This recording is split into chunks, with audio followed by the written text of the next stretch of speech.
Okay, we're live now. Hi, Michael. Thank you for this interview. First of all, have you ever worked with on horror movies, or this is your first time? This was my first time. I had never been a part of a horror film before, and for no other reason that they scare me. They scare the living daylights out of me. So I had never imagined myself being a part of a horror film, but when this script came along and the opportunity to work with a master like Brian Bertino in a medium that he knows so well and works so incredibly in, I couldn't turn it down. So that was my first jump off the ship. How do you define this movie? Does it go beyond horror or terror? Oh, I think it 100% goes beyond horror. I say, from my first read of the script, I said, well, this certainly has horror elements to it, but it's just as much of a psychological thriller and family drama as it is a horror. And I think, one of the reasons that's so great is it opens itself up to such a broader audience. It's going to serve the needs of so many more fans than had he just focused on one of those elements. I think there's certainly something for everybody here. Not for the faint of heart, but serves a lot of audience members' wants and needs and desires. Brian Bertino is not only the director, but also the screenwriter. How was working with him, with someone that has so much clarity about the job you have to do? I think it was pretty apparent from my first read of the script that it was a very personal project for Brian. And then when I found out that he had written the project on his family's farm inside the cabin where we were going to shoot the movie, I thought, oh wow, he has really immersed himself 100% in this story. And that was certainly the case. Once we got to Texas and got rolling, he knew exactly the story that he wanted to tell.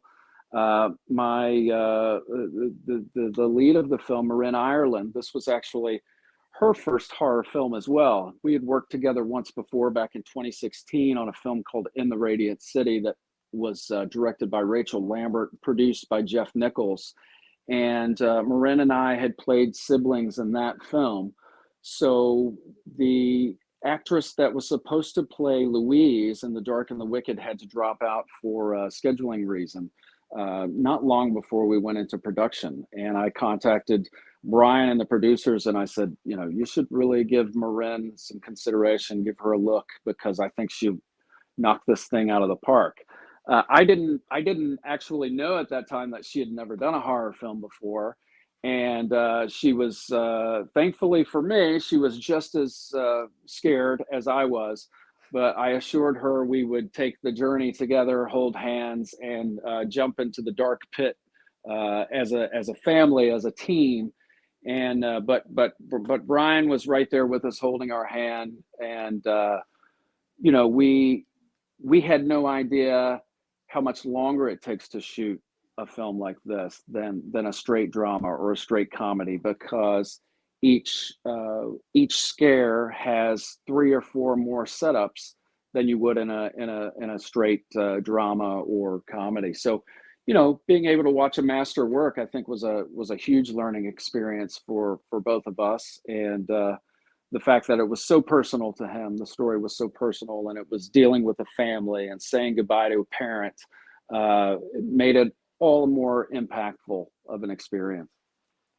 You just answered my next question, but I was going to ask you what was like working with Marilyn, since this was your second movie together.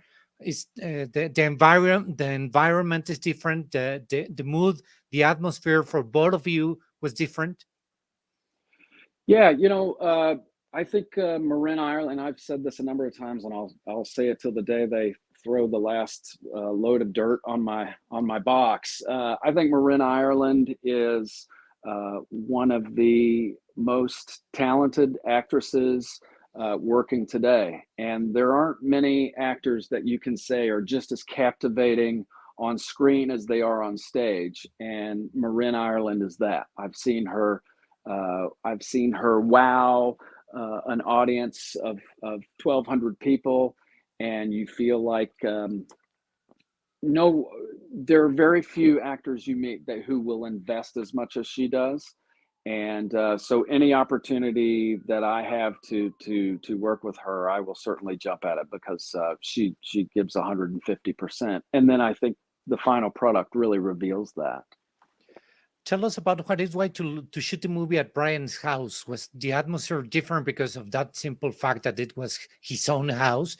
Do you have any anecdote from filming in the ranch? Well, I think, it certainly served the film, and I think it ends up serving the audience as well, because there weren't many times where we had to pretend like we were scared. We were in the middle of nowhere on this huge piece of property, and there were noises at night that we had no idea what they were, and the setting itself is very dark. There was the crew tried to go as naturally as possible and work with what resources were already in place on the farm. So the lighting that you see, for the most part, is how that place is lit. So it was very dark. We shot a lot of nights. There weren't a lot of daytime shoots. So in a way, you feel like it's kind of a ripoff as an actor, because you really are scared. But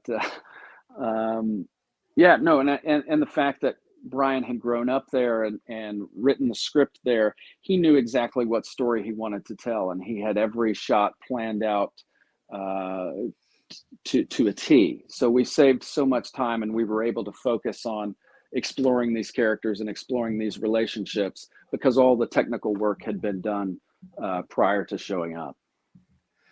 Usually, whenever you are in these kind of interviews, they ask you about the similarities with the character you're portraying. But what are the main differences with your character in the movie? I think Michael Straker, the character in the movie, is a little less of a risk taker than what I might pride myself to be. I think in order to be an actor, at least for me personally, I feel like there has to be a certain level of wanting to step out of your comfort zone and challenging yourself and taking risks. And I don't know that Michael in the film is that kind of guy. I think, he works a 9-to-5 job that he probably isn't in love with, but it provides for his family that is the center of his universe, his wife and his 2 daughters. So yeah, I think that's probably the main difference between Michael in the movie and Michael myself. Yeah, that's a good question. And now, of course, we would like to know about the similarities about both Michaels. I think one of the biggest similarities is that Michael is a family man, and I have a young family of my own. I've 2 young children and a wife, and I feel like every day that I get up and go to work, wherever that may be, I'm not only doing that because I love it, I'm doing that to provide for my family. And I'm starting to realize that I'm now, I'm getting older, and I'm now seeing the world through my children's eyes more so than I had years ago. And I think a lot of that is post-pandemic, a product of going through something like the COVID madness. I think, a lot of the things that we took for granted pre-pandemic, spending time with family, having the opportunity to say goodbye to loved ones that are passing over. I think we all reevaluated our lives a little bit. And I think for whatever reason, I'm starting to see the world through the eyes of my children, which, I think has its pros and its cons. But hopefully whatever I'm seeing, at the same time, I'm also instilling in them the confidence to make the right decisions and to follow their heart and to take risks and to challenge themselves, because it's so easy to get up and go through the motions of living day to day, but we're only promised one life. So get up and try something new every day, or meet a new person, or take a different way to work, or yeah, I mean, Travel more. travel more. Get to know the world a little bit better. Exactly. Was that an invitation to come to Mexico? Yeah, Because I definitely. am You on have to my come. way. Please try. Oh, I would love It's to. no, it's serious, man.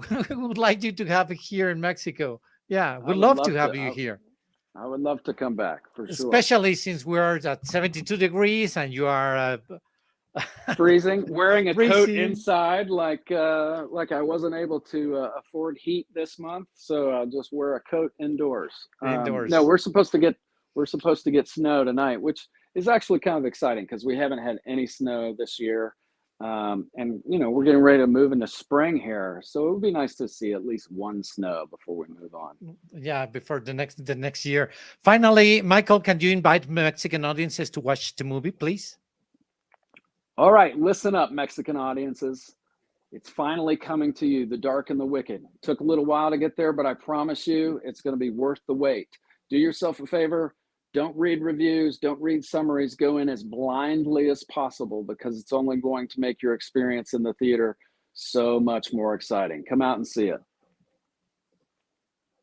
Thank you very much, Michael. Of Let's course.